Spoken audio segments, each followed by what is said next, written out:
Hello friends, welcome to Gyansheel education. तो दोस्तों, ये वीडियो बहुत इंपॉर्टेंट होने वाला है। अगर आप एसएससी सीजीएल 2022 के टीयर 1 की तैयारी कर रहे हो, चाहे आप शुरू कर रहे हो, बिगिनर हो, या फिर आप पुराने स्टूडेंट हो, 2-3 साल से तैयारी कर रहे हो, दोनों ही सिचुएशन में जो मैं आपको बताने वाला हूँ ना, ये बहुत ही रेलेवेंट चीज़ है। अगर आप तैयारी कर चुके हो पहले तो भी अगर आप ये गलती कर रहे हो डेफिनेटली तभी आपका ये नुकसान हुआ होगा और आपका एग्जाम नहीं निकल पा रहा है। और जो बिगिनर्स हैं उनको भी यही कहूँगा कि अगर आप ये गलती करोगे ना, तो आपके साथ भी बहुत बड़ा लॉस आपका हो सकता है। कहीं न कहीं आप डिस्ट्रैक्ट हो सकते हो, ठीक है? तो बात करूँगा मैं मॉक टेस्ट को लेकर के। स्टार्ट करने के पहले मैं आपको एक इन्फॉर्मेशन दे देता हूँ। जो हमारी टेस्ट सीरीज़ है इंग्लिश और कंप्यूटर की, उसमें मैंने आपको बताया था कि जो प्राइस है उसको मैंने डाउन किया है, कूपन कोड आपको दे रखा है। तो उसका 5 अक्टूबर यानी कि दशहरे वाला दिन लास्ट डे, तो अगर आप चाहो तो उसमें एनरोल कर सकते हो। यहाँ पर आपको टाइप वाइज़ क्वेश्चंस मिलेंगे हर टॉपिक के, जिससे कि अपने आप को आप इवैल्यूएट कर पाओगे कि आपकी कौन से टॉपिक में आपको कमजोरी है, ताकि उसको आप मजबूत कर सको, ठीक है? तो ये टेस्ट सीरीज के लिंक आपको डिस्क्रिप्शन में मिल जाएंगे, या फिर हमारी वेबसाइट है ज्ञानशिला.co.in। यहाँ पर आपको सारे टेस्ट सीरीज एक ही जगह पे मिल जाएगी, ठीक है? तो अब बात करते हैं, ऐसा क्या ब्लंडर वो स्टूडेंट्स करते हैं, वो बच्चे करते हैं जो सब कुछ होता है, मतलब उनको सब कुछ आता है, अच्छे कॉन्सेप्ट होते हैं, अच्छी कमांड होती है, मेहनत बहुत करते हैं, प्रैक्टिस बहुत करते हैं, लेकिन at the end of the day वो एग्जाम क्लियर नहीं कर पाते हैं। ये जो टॉपिक है ना, ये मॉक टेस्ट से रिलेटेड जो मैं आपको बताने वाला हूँ, ये मॉक टेस्ट से रिलेटेड है। देखिए, मैं आपको हमेशा कहता हूँ कि मॉक टेस्ट एक इंटीग्रल पार्ट है आपकी प्रिपरेशन का। जब आप किसी भी एग्जाम की तैयारी करोगे ना, तो अपने आप को टेस्ट करे बिना आप ये नहीं पता लगा सकते कि आप कहाँ खड़े हो। लेकिन इसमें एक बहुत बड़ा ब्लंडर है, ठीक है? यहाँ पर मॉक टेस्ट में आपको जो करना चाहिए वो क्या है? इवैल्यूएशन। अपने आप को क्या करना है? इवैल्यूएट करना है, ठीक है? तो आप इवैल्यूएट तो करो, ये मैं आपको हमेशा से कहता हूँ। ये सबसे बड़ा आपकी लर्निंग है, सबसे बड़ा आपकी लर्नर है, ठीक है? ये आपको सबसे ज़्यादा सिखाएगा कि आपकी कमियाँ क्या है। लेकिन एक सबसे बड़ा ब्लंडर इसमें है ना, सबसे बड़ी प्रॉब्लम इसमें है ना, वो है रैंकिंग। ये जो ऑल इंडिया रैंकिंग लगाते हैं ना ये लोग, ये सबसे बेकार चीज़ है। क्यों बेकार है? क्या होता है जनरली टेस्ट में, आप देखोगे कई सारे मॉक टेस्ट सीरीज चलती रहती है। वहां पर जब आप टेस्ट लगाते हो तो आपको ये पता चलता है कि इसमें इतने हजार बच्चे बैठे हैं, इस टेस्ट में इतने लाख बच्चे बैठे हैं, और आपकी मान लो रैंक लग गई 25,495। अब ये रैंक आपकी लगी है ऑल इंडिया रैंक। मुझे एक बात बताओ, इसको देख करके कौन सा आपको मोटिवेशन मिलने वाला है? इसको देख करके तो आप डिस्करेज हो रहे हो। इसको आपने देखा, जैसे आपको पता चला मेरी रैंक तो 25,000 है, वैकेंसी 20,000 है, तो मैं तो बाहर हो गया कंपटीशन से, ठीक है? और मैं आपको हमेशा से कहता हूँ, जो मॉक टेस्ट होती है ना, कभी भी वो आपकी रैंक देखने के लिए नहीं होती है ना? और यहाँ पर प्रॉब्लम यही है कि जो रैंकिंग सिस्टम है उसका कोई माई बाप नहीं है। मैं कह रहा हूँ जो भी टेस्ट मॉक टेस्ट आप लगाते हो, बात बताओ, जो मॉक टेस्ट लगा रहे हो उसमें जो रैंकिंग आ रही है, क्या वो रैंकिंग असली है या नकली है? मेरे हिसाब से तो ये नकली है ना। ये 100% नकली है। क्यों नकली है ये? 100% नकली है ये। क्यों नकली है? क्योंकि ये एग्जाम की थोड़ी है, ये एसएससी की रैंकिंग थोड़ी है। एसएससी जो पेपर बनाएगा उसको तो कोई प्रिडिक्ट कर ही नहीं सकता। और आप क्या कर रहे हो, जब आप मॉक लगाते हो तो आप उसके फ्लो में चले जाते हो। आपको लगता है कि यार ये एग्जाम का पेपर है, जो हमें लगना भी चाहिए। बट एक्चुअली क्या होता है, जब आप पेपर लगाते हो और उसका रिजल्ट देखते हो, तो आप अच्छा इवैल्यूएशन करने के बजाय अपना फोकस रैंक पे लगा देते हो।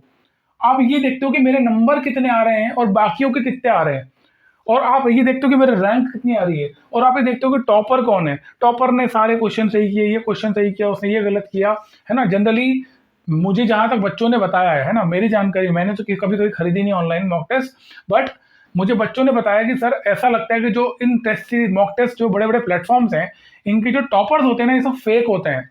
जनरली आपको लगेगा ऐसा कि यार ये टॉप कर रहा है, ये अच्छा नंबर ला रहा है, बट ये फेक होते हैं। केवल एक हाइप क्रिएट करने के लिए, आपको बताने के लिए कि यहाँ पर देखो हमारे प्लेटफॉर्म पे ऐसे बच्चे भी स्कोर करते हैं। तो आपको उससे मतलब नहीं होना चाहिए। अल्टीमेटली आपको कंपटीशन किससे? अपने आप से। अगर आपको इंप्रूव करना है तो अपने आप को करना है ना। जैसे ही आप किसी को से अपने आप को कंपेयर करते हो, वैसे ही अपने आप के दुश्मन आप बन जाते हो। आपको पता भी नहीं चलता आप अपना कितना डैमेज कर रहे हो, जब आप किसी को अपने आप को किसी से कंपेयर कर रहे हो।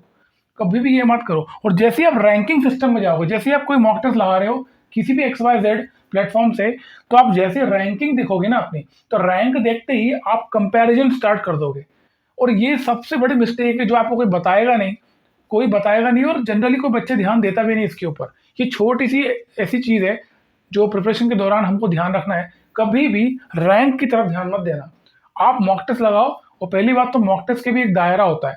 आप कितनी मॉक टेस्ट लगा रहे हो डेली में? मान लो आप मॉक लगाते हो और आपके नंबर 100 ही आ रहे हैं 200 में से, और आप फिर भी दिन में 2-3 मॉक लगा रहे हो, ये आप गलती कर रहे हो सबसे बड़ी। सर क्यों लगा रहे हो आप? जब 100 नंबर आ रहे हैं इसका मतलब 100 नंबर आपके कट रहे हैं ना, यू आर -100, है ना। तो जब माइनस में 100 नंबर कम जा रहे हो तो भैया कॉन्सेप्ट पे काम करो, टॉपिक्स उठाओ, वो टॉपिक जो कि आपके कमजोर हैं। आपने चलो कॉन्सेप्ट पूरा पढ़ लिया, मान लो, हो सकता है ना हमको कई सारे कॉन्सेप्ट क्लियर होते हैं, बट फिर भी हम उस पर्टिकुलर टॉपिक के क्वेश्चन सॉल्व नहीं कर पा रहे हैं। तो उसका सबसे बड़ा रीजन क्या है कि हमने कॉन्सेप्ट तो समझ लिया लेकिन उस पर्टिकुलर कॉन्सेप्ट की प्रैक्टिस नहीं की। और जब प्रैक्टिस ही नहीं करोगे तो एग्जाम में क्वेश्चन कैसे सॉल्व करोगे? तो उसका तरीका यही है कि आप टाइप वाइज क्वेश्चन उठाओ ना। मैंने टेस्ट सीरीज जो लॉन्च करी है उसका पर्पस क्या है? ये मेरी सालों साल की एक्सपीरियंस है, सालों साल से मैं देखता हूँ ये प्रॉब्लम बच्चे फेस करते हैं, और कहीं इस प्रकार का कलेक्शन नहीं मिलता क्वेश्चंस का कि यार हमको एक जगह पे ऐसे क्वेश्चंस मिल जाएं जिससे कि हम हमारे वीकनेस को स्ट्रेंथ में कन्वर्ट कर सकें। इसलिए पर्पस है इन टेस्ट सीरीज को लॉन्च करने का।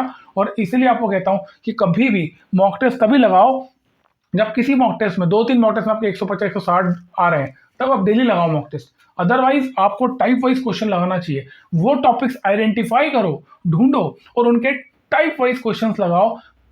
टॉपिक वाइज एक एक छोटे छोटे टॉपिक्स को पकड़ लो, छोटे छोटे सेक्शंस को पकड़ लो और उसके क्वेश्चंस लगाओ। जैसे ही वो पर्टिकुलर एरिया आपका मजबूत हो जाएगा, जैसे ही वो वही अगर क्वेश्चन अगर आपके एग्जाम में आ गया तो आप 100% वो क्वेश्चन सॉल्व करोगे। ठीक है ना। तो ये सबसे बढ़िया तरीका है। मैं फिर कह रहा हूँ ये ब्लंडर आप कभी नहीं करोगे। आप लगाते हो मॉक टेस्ट लगा लो, आपने जो परचेज कर रखा है कोई दिक्कत नहीं है, लेकिन आपको क्या करना है, रैंक में मत देखना आपकी क्या रैंक। ये नकली रैंक है यार, इसकी क्या वैल्यू है? ये जो रैंक आप देख रहे हो, किसी की फर्स्ट रैंक आ रही है, क्या पता जो फर्स्ट रैंक ला रहा है वो प्रीलिम ना निकाल पाए, वो क्वालिफाई ना कर पाए टीयर 1 को, गारंटी थोड़ी है ना। और हो सकता है आपकी 10,000 रैंक आ रही हो, आपकी 25,000 रैंक आ रही हो, आप टॉप 100 में आ जाओ, क्योंकि ये एग्जाम का पेपर थोड़ी है। और जनरली ये लोग जो मॉक टेस्ट बनाते हैं, जैसा मुझे बताते हैं स्टूडेंट्स, मॉक टेस्ट जो बना रहे हैं उसमें क्या हो रहा है, उसमें कुछ भी क्वेश्चन अनाप शनाप क्वेश्चन डाल देते हैं, उसमें बैंकिंग के सवाल डाल देते हैं, उसमें कैट के सवाल घुसा देते हैं, उसकी कोई मतलब नहीं है। क्या मतलब है इसका? आपको करना क्या है?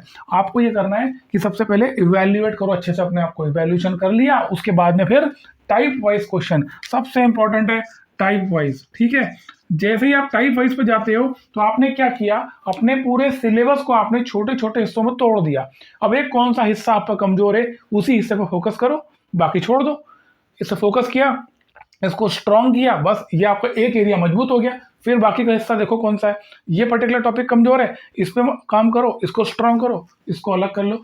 तो ऐसे आपकी जो वीकनेस है वो स्ट्रेंथ में कन्वर्ट होती चली जाएगी, आपको पता भी नहीं चलेगा, आपका स्कोर ऑटोमेटिकली इंप्रूव होगा। और अल्टीमेटली आपको स्कोर करना है एग्जाम में। किसी मॉक टेस्ट में अच्छे नंबर लाना ये प्रमाणित नहीं करता कि आप अच्छे एस्पिरेंट हो या अच्छी पढ़ाई करते हो। ठीक है।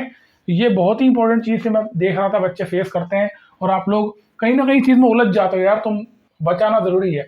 आप मानो या ना मानो, केवल सिलेबस कंप्लीट करना एग्जाम की तैयारी नहीं होता है। जब आप सेल्फ स्टडी की ये सारी टेक्निक्स होती हैं, ट्रिक्स हैं, ये ऐसी ऐसी कैरेक्टरिस्टिक्स हैं सेल्फ स्टडी की जो मैंने एक्सपीरियंस किए सालों में, और अभी भी मैं कई बच्चों से बात करता हूँ तो मुझे पता चलता है। तो आप लोगों को यही करना है, इन चीज़ों का ध्यान रखो। छोटी छोटी चीज़ें मैं आपको बताता रहूँगा, जैसे पहले भी बताई आज बता रहा हूँ वैसे बताता रहूँगा। अगर इनको आप लेके चलते हो ना, कोई आपको रोक नहीं सकता सिलेक्शन से। ठीक है।